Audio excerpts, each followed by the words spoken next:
Hey, everybody. Welcome back to another Kitecast episode. I'm here with my co-host, Tim Freestone. Tim, how are you doing today? Good. We took a few week hiatus. Nice to be back. Yeah, likewise. I'm ready to go back on vacation, actually, but Yeah, we've got too much work to do. and then yeah, And today we have a real treat. We seem to be coming up with a lot of really interesting people to speak to lately, and we have another one today. Tim, we're talking to Betania Allo. She's an expert in cybersecurity law and public policy. She currently presents frequently at various forums and events. She's a consultant. Previously, and we're going to touch on this in the podcast, she spent about 3.5 years at the United Nations as a program management specialist and senior officer dealing with various cybersecurity and privacy issues. She's working on a doctorate in engineering at George Washington University right now in analytics. She holds masters from Harvard University, Syracuse University, and has a boatload of other educational accomplishments, which we can talk about during the podcast. Makes me feel pretty stupid due to all the academic achievements that she's had. So, Betania, thanks for joining us today. Thank you so much for having me on the show. Well, we're looking forward to this. Well, let's, start by talking about, why you have all these different degrees in different areas, public policy and law and cybersecurity, and now you're doing something in data analytics and AI and engineering. That's quite a potpourri of different areas to cover from an academic standpoint. Mm-hmm. Yeah. I totally understand. Sometimes it's difficult to make sense of it, but it did make a lot of sense when I was, working towards those degrees. So I graduated as a lawyer in Argentina, where I'm originally from. And after working around 7 years in government, in policy and more related to politics and campaigning, etc., I decided to move to the US for graduate studies. And that's when I got my degree in international relations, and I specialized in international security. I realized that I was becoming a generalist and that the market was looking for specialists. So I moved directly from Cambridge, where I was doing my master's, to Syracuse to pursue a Master of Laws and directly focused in cybersecurity law and policy. So this way, from a legal standpoint, I was able to understand how technology and policy converge with law. So after that, I had some experience in the private sector, and then I moved, as you mentioned, to the United Nations, where I was working in counterterrorism, not privacy. I was working in counterterrorism and technology, the linkages between counterterrorism and technology. Then I've done consultancies for the Organization of American States, always related to the fight against transnational crime. So yeah, and then last year, How did you get into that area of cybersecurity and international sabotage and so forth? It's very fascinating. How did you went from law? How did you get into that area?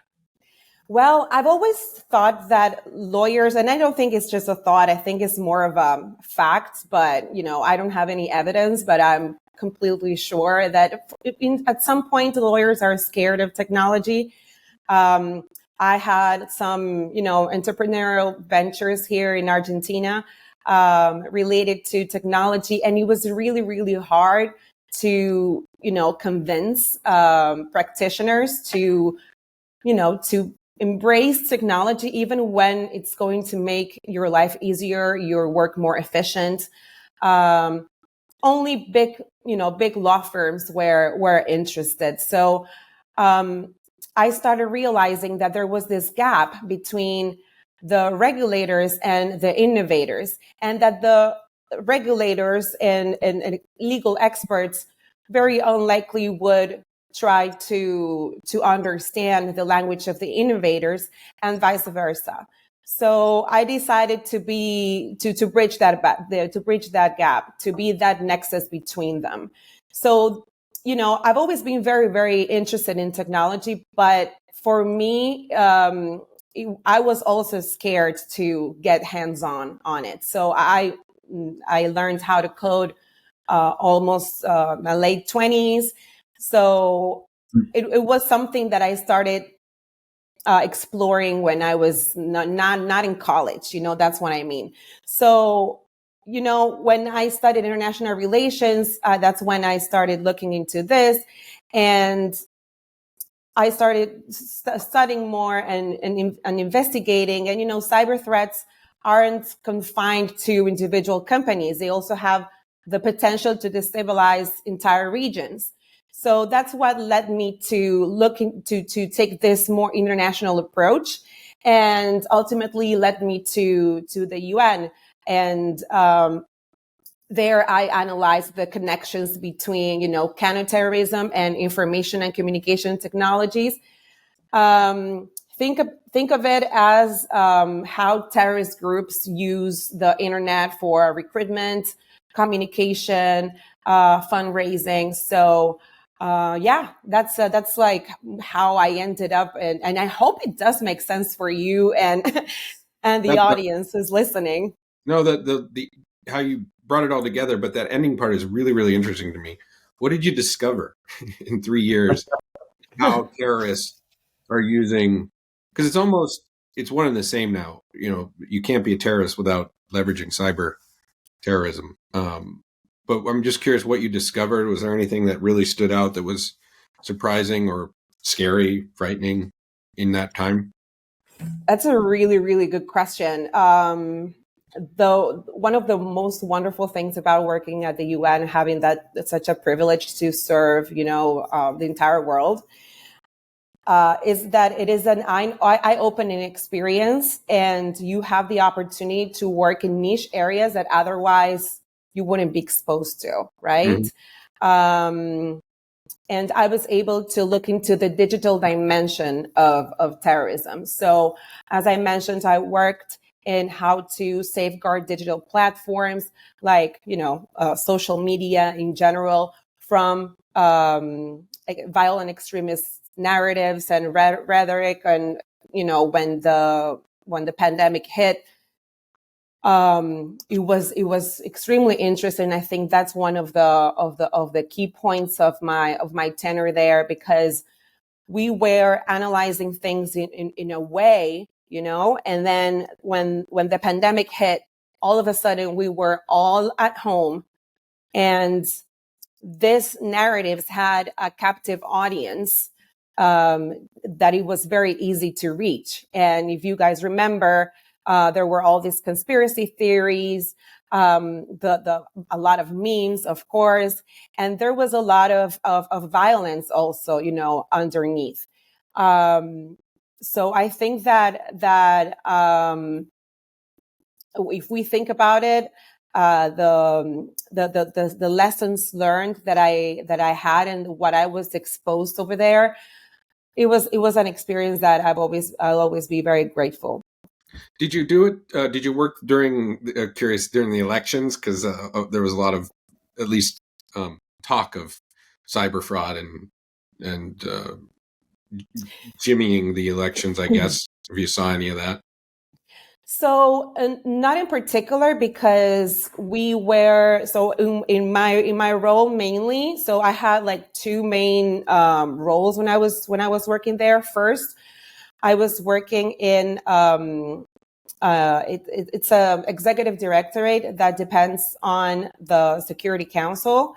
Mm-hmm. So what I was doing was to look into the ICT perspectives in how the member states implemented Security Council resolutions related to counterterrorism, right? I see. So that was one approach. So I was very focused on what was happening in the countries that my colleagues were visiting, and helping them as well to understand that part of it, the part of the technological, and how the member state is, implementing legislation related to computer crimes, for example, and things related to that.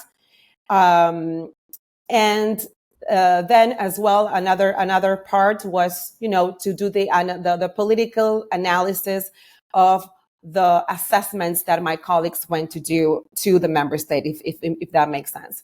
Afterwards, I had the opportunity to move to the Office of Counterterrorism, and I was working in the linkages between the prosecution, rehabilitation, and reintegration of terrorists and technology. So in that long chain, and especially when we're talking about individuals who, for example, are being repatriated from conflict zones, like it's happening very slowly now, from the people who, some member states have grounds to believe that had ties with Daesh, for example. And there, you must be aware that there is a huge camp in northeastern Syria where they're being held, and some states are being reluctant in terms of in which conditions they are repatriating these individuals. You must have heard of Shamima Begum case in the UK, that she was stripped from her citizenship, and she's there. It was like a very notorious case. There's documentaries about her, etc. So again, like it is, from what I'm saying, you must realize that it's such a niche area, but I feel so passionate about it, and knowing that my background perfectly aligns with this kind of work, for me was absolutely fascinating, because it ended up having a use that I maybe I wasn't expecting, or I would have never imagined. Yeah, I mean, it's incredibly important work, and so obviously, thank you for that. Is there a large team involved in these two initiatives at the UN? How, if you can talk about it, how many people are involved? This is both your initial job and then the latter job that you had are huge undertakings. Are there a lot of people involved, and there's a lot of coordination with the technologists as well as those that are trying to influence public policy? How does all that work? Well, it is challenging. There are a lot of experts working, thankfully, but also, a multiple stakeholder approach is extremely important to be able to move forward and to make actual impacts, right? Because you need to have different perspectives. So, for example, when I was mentioning before, how to safeguard digital platforms from extremist narratives or content, to be more specific, we were working constantly with the private sector, with these companies per se, to understand, different perspectives, but also with NGOs, with civil society organizations, academia, to understand, also what's happening on the ground and where they're seeing in their research endeavors. You mentioned the intersection of technology and what was it? Rehabilitation of terrorism. Is there more you can say about that intersection? I have seen a number of documentaries on terrorism rehab, which I find fascinating, but not the connection to technology. What did that look like? So it is very challenging to implement sometimes, because the issue starts with the screening of the individual to understand what are their most urgent needs, and whether this individual is going to go through the criminal justice system or not. Mm-hmm. So my proposal has always been to incorporate technology as much as we can in that first step, so that we're not carrying an error throughout the rest of the chain, right? Mm-hmm. So So in terms of rehabilitation, I have seen really successful programs that, yeah, they incorporate technology, but not in the sense that we can imagine in terms of, I don't know, emerging technologies. But technology is incorporated because they work, for example, in trade or vocational trainings to be able to, get back to society and work. Things like that. But I think that that actually my proposal, and I'm not saying that it was successful, because it's very challenging and very ambitious. But that's something that I, in particular, was trying to push, and it's a work that probably will take I don't know how many years to try to have a system, a really unified system in which we can properly screen individuals, and that this information is synced throughout databases. But of course, there are problems with infrastructure sometimes, and the states that need it the most sometimes are the ones that have less infrastructure. You know what I mean? Yeah. So those are things that I always had in mind in terms of this intersection. I'd imagine there's a good opportunity, if not already in play, for the advanced AI systems to, at the beginning, like you said, conduct interviews, understand body language, rate sort of rehabilitation ability, on a 1 to 10, prescribe processes that are unique to the individual versus as a whole. As you were talking there, I've got to imagine that that's starting to play into it a little bit. Yeah, that's absolutely right. AI plays a crucial role. We cannot ignore as also the potential it has to be used, by malicious actors, right? So, for example, terrorist actors and can use AI to automate attacks, to create more sophisticated malware, to go back with cybersecurity, or even launch, as we were saying, disinformation campaigns, and conspiracy theories, etc. So I think that the race is on, and we need to ensure that AI remains a force for good in cybersecurity and international security broadly, constantly innovating and staying ahead of the curve, which is one of the greatest challenges. When I was thinking about this gap that I wanted to breach eventually, I was thinking about, how do you stay ahead of the curve in regulation when technology advances at such a fast pace, right? Because otherwise we're always behind. So, of course, I'm a huge fan of partnerships, and this kind of work requires collaboration between governments, tech companies, and security experts. So, yeah. You bring up an interesting nuance there. It plays into your public policy work. Sort of a two-way street when you talk about cybersecurity and public policy. You have obviously the government that makes certain decisions from a cybersecurity standpoint, and those float downstream, usually to start with, to the government agencies, but then those spill over into the private sector. But then you have the private sector trying to influence different regulations from their standpoint at the same time. So they're both going in two different directions. You've had a chance to work on both through your career. Where do you see things headed? Right, we have a lot of regulations, relatively new regulations like CMMC 2.0 that's out there, and then you have cybersecurity standards and protocols like FedRAMP. But then in Europe, you have certain things that are on the horizon like NIS2. Where are we at today, and where are we headed, and how do does the government play a role, and how does private sector play a role on that two-way stream of thought? That's a really great question.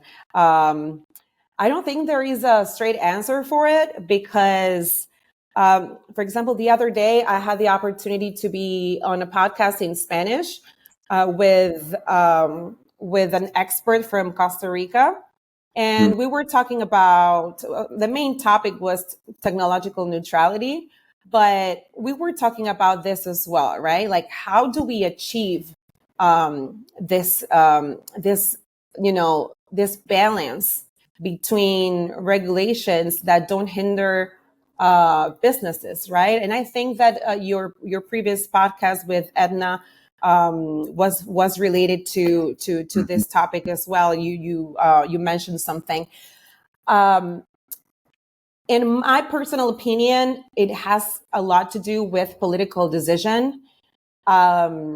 Sometimes, because at the end of the day, we're talking about politicians who are doing these things, right? And they need to have their a lot of interests in consideration. So, but one thing that we've noticed that is very difficult for countries to having for politicians, for policymakers to have into consideration is the opinions of the experts. Sometimes, and it will be like, how come? Like, we are regulating technology. It's unbelievable how it is so difficult to properly influence policymakers in terms of what the technology is about. So that's why I go for the political decision to actually, put this as a priority. And I always say that in Latin America, for example,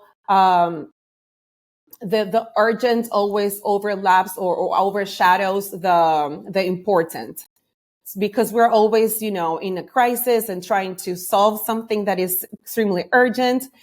But this is also important, right? And one of the things that are going to make the difference in the next few years is how much you invest in technology, in technological resources, and in human resources who are skilled for the world that is coming. And coming from Saudi Arabia, that I lived there for 1 year, I see how much it has to do that there is when there is a political decision, because everyone can say, oh, well, but it's a wealthy country, etc. But you know what? When you start becoming that international actor who is investing and prioritizes technological advancement, and it's embedded in every single project that you make, not only the giga projects that everybody knows about, but also within the government. Last year I had the opportunity to speak at a conference organized by the Ministry of Justice of Saudi Arabia, and actually next week I'm going to the conference of this year. And they were talking about how they implement AI in the justice system, right, to make legal practitioners' life a lot easier.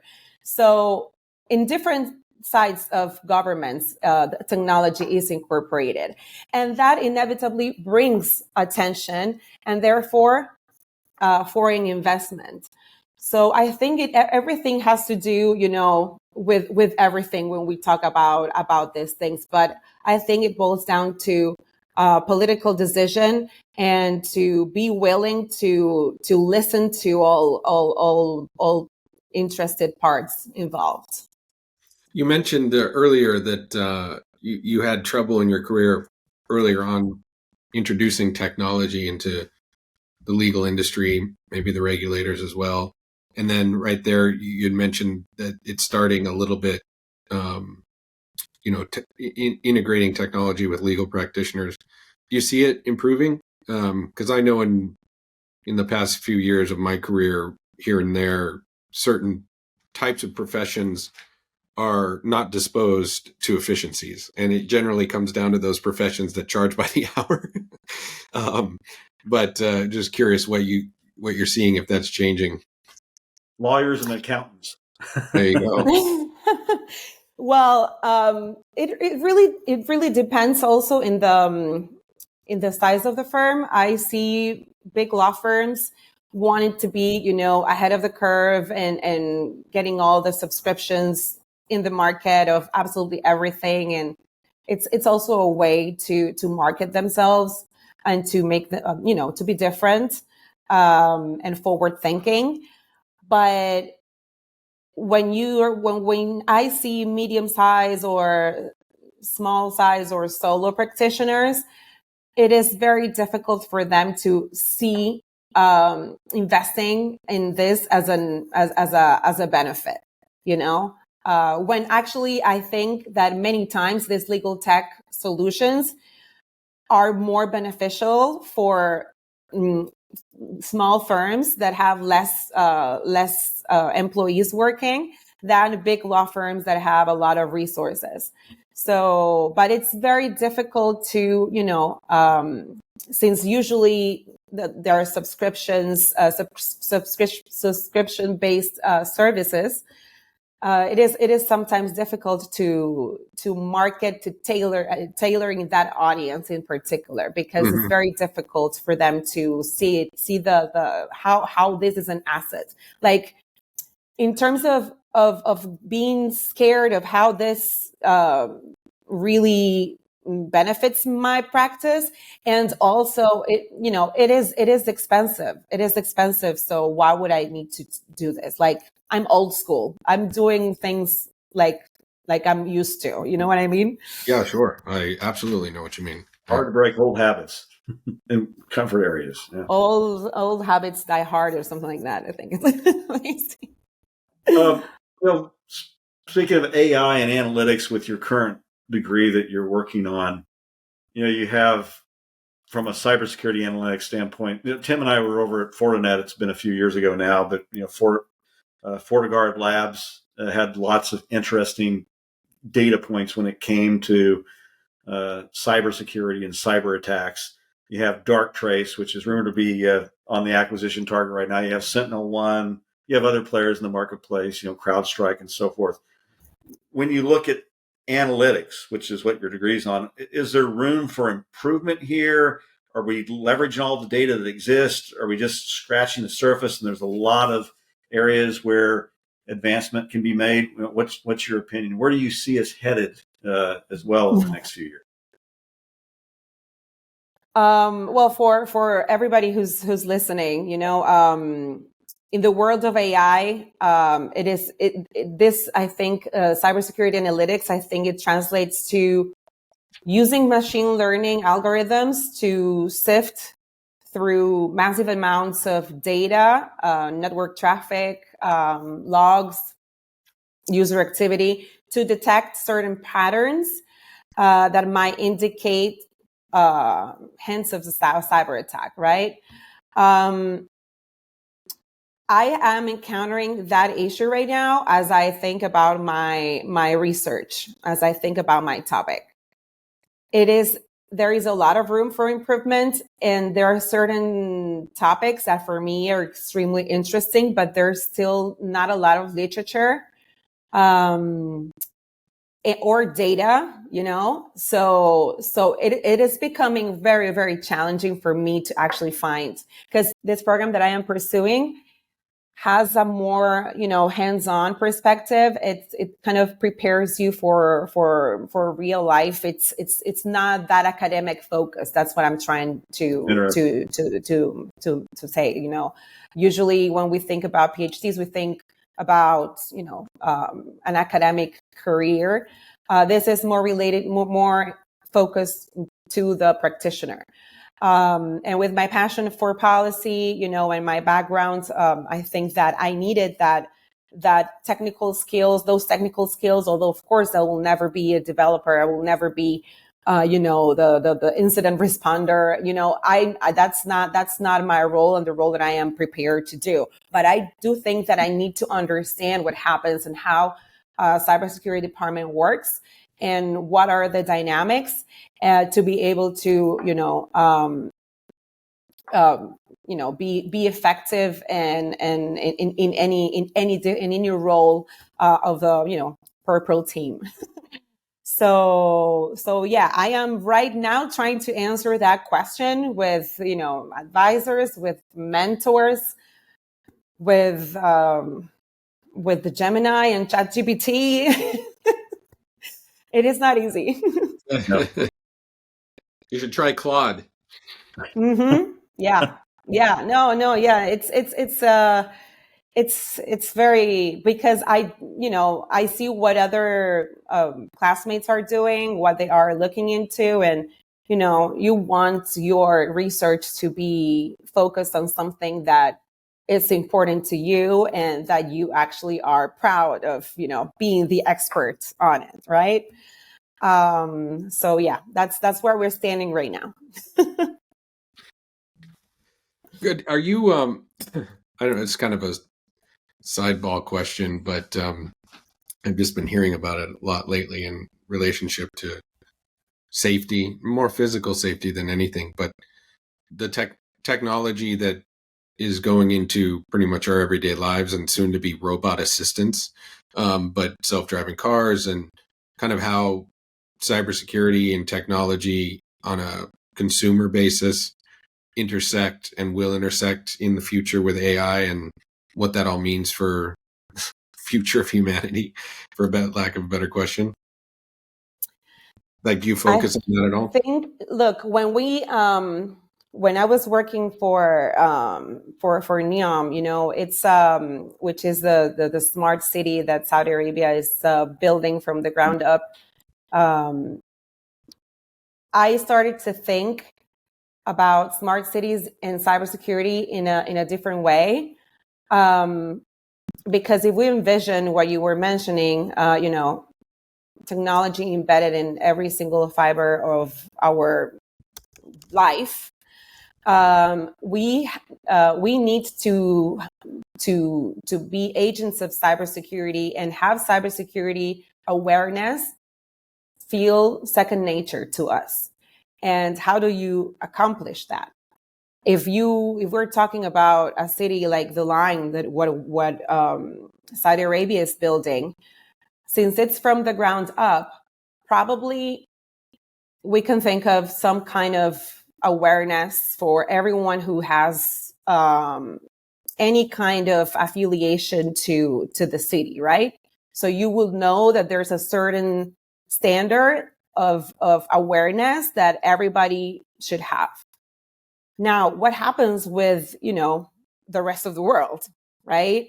And I think that even within companies, so I have been in charge of cyber culture and awareness programs, and I have talked to colleagues who have implemented their programs in their own organizations, and the most challenging thing is to engage the people to actually pay attention to what you want them to learn, because it gets like, there is this thing, I think it's called like training fatigue, like, oh, yet another cybersecurity training, Sure. Yeah.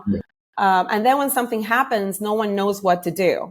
I remember a simulation once, a phishing simulation. Instead of people actually going through the procedure, they were texting me, hey, I got this email that looks really weird. Like, what should I do? And like, it's a mandatory course. You know what I mean? Like, and you have like a button in your email account to report it.